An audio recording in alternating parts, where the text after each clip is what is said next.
अध्यापिका व विद्यार्थियों में प्रश्नोत्तर। In a classroom. It is the map of India. Look at the map and tell me where Delhi is. Madam, Delhi is in northern India. Yes, it is quite correct. Where is Calcutta, Rakesh? Madam, Calcutta is in the eastern India. Okay. Where is Mumbai, Rita? Mumbai is in western India, madam. Good. Now tell me, Vivek, where Chennai is. Madam, Chennai is in the south India. All of you are right. Now, Ravina, tell me, where is Nepal? Madam, Nepal is situated in the north of India. Rahul, which is the country in the west of India? Pakistan, madam. And in the east? Bangladesh, madam.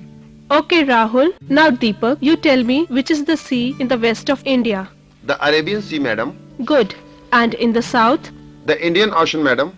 Rekha, which is the capital of India?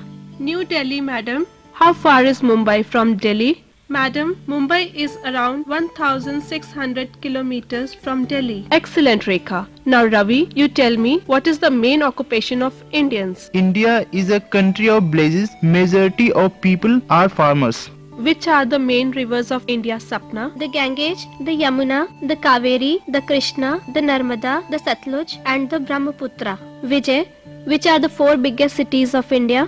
The four biggest cities are Delhi, Mumbai, Calcutta and Chennai, madam. What is the peculiarity of our country? Unity in diversity. Very good, Seema. Now clear your statement.